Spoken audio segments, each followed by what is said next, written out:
The 9800 GX2 is absolutely a beautiful card when it comes to technical engineering. This was actually 2 GPUs inside of a freaking case, so it was like an internal SLI.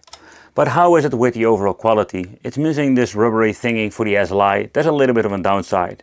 So the idea is to see if this thing is actually, like say, working, or is like this thing completely unusable. I understand that the seller just made it, he opened it up and he was just checking it out, cleaning everything, and he did say there was something wrong with the internal SLI. In March 2008, this card was released for a whopping price of $599 US. Memory size 512 MB GDDR3 with a memory bus of 256 bits. In total have 197 watts of TDP. I think you can actually see that he opened it up when it comes to, let's say, the screws on the back over here. I actually don't know what happened with the stick, by the way. The pin connector also looks in very pristine condition. I did see some weird stuff with some older graphic cards, so that's not going to be giving us any problem whatsoever. One of the features this thing has is like a dual DVI, but it also comes with a built-in HDMI connection, so this is going to be so much easier to connect with the capture card. But I'm seriously surprised how good the casing still looks. Over here having this very nice GeForce logo. I think it was even for the audio out, if I'm saying it correctly. We're having over here a 6-pin and an 8-pin connector for the power supply. So when powering on, what is kind of interesting, you can actually see that there are a lot of LEDs turning to the right color. So I'm guessing both of the PCBs are working like it should be. And you can actually see 2 PCBs in there. So the top one and both will have the same kind of color.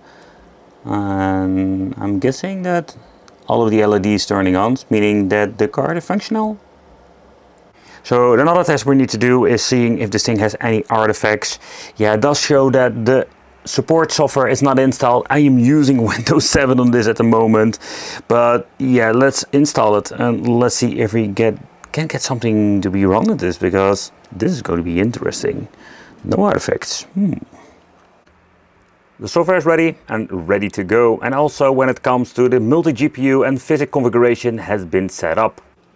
So this seller was saying with the 3D presentation, or they had like problems when activating the SLI, but so far so good. So another thing is that it also shows over here 2 graphic cards, and that is what it should be.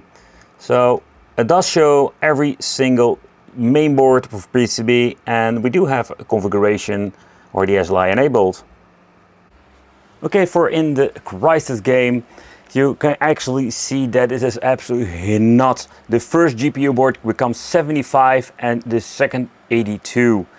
Oh man, and it's being used for almost like 100%. It's kind of interesting to see this actually happening inside of, let's say, the main menu.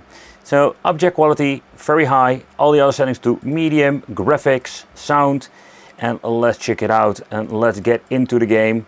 Let's load up a game and let's see how it will run when it comes to certain parts. Oh boy. But getting into the game, you can just actually see that I'm pushing the GPU to its maximum potential.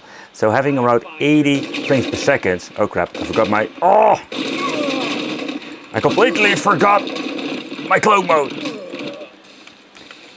But the conclusion is actually that it runs pretty good on most of the medium setting, full HD graphics. We can also mess around with getting into the 720p maybe and getting a different overall result there.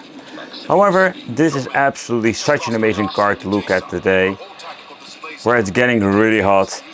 83 Celsius for GPU 1 and GPU 2 even 94 Celsius. Wow. But let's get into the most famous part with the sunrise. We do have a minor dip, 69 was the lowest, but it's very nicely labeled. And of course this was not one of the best cards out there. Maybe people were having, let's say, dual GPUs and all kinds of craziness.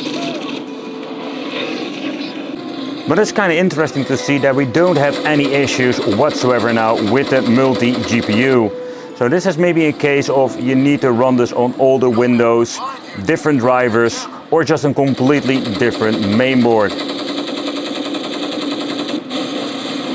But this game is absolutely awesome to play.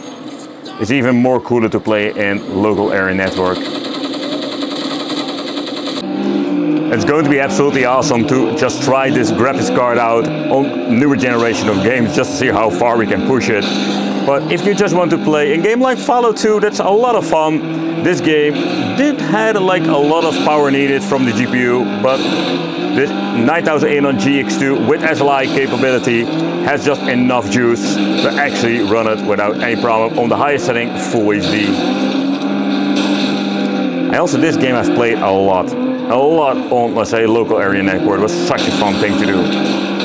Woohoo! Yeah! There we go. Oh.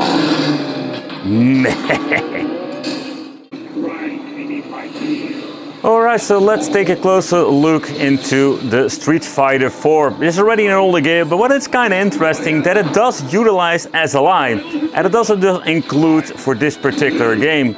You can just see that both of the GPUs has no problem whatsoever running on Full HD, every setting set to high. This is just crazy. 25, 26 is absolutely like synchronizing sometimes, having the same kind of load.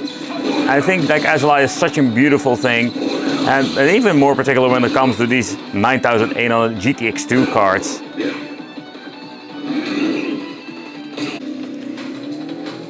So with this particular game, we're only having 23 frames per second. This isn't, we're saying that like a brand new game, but it's absolutely more demandable. But the biggest notice when you're looking at the specification and the laptop corner, you can just see that there's only one GPU utilized. And that is quite interesting if you think about it. So this thing has an internal SLI, meaning if the game doesn't support the SLI functionality, we don't have an overall great performance.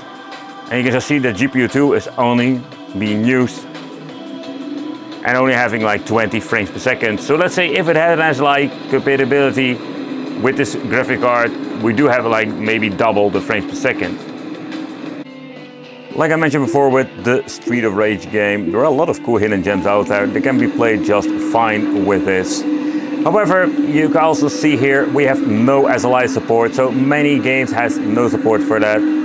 What is kind of funny, like you can see with GPU 2, what is actually the only single GPU that's going to be used, hitting 84 Celsius, it's actually, whoa, there we go, see that is what I'm, okay, whoa, yeah, that is not like it should be, but I wanted to say like it's hitting 99%. Let's try that again, that was kind of weird. But that can be just or a driver-like problem or whatsoever. Well, it's kind of weird that we're just getting it when hitting the 99%, but like this thing was going completely in apeshit mode. Yeah, okay. But who cares about all of that? We can actually play some Doom on this with 100 plus freaking frames per second. Yeah! Oh man, let's go!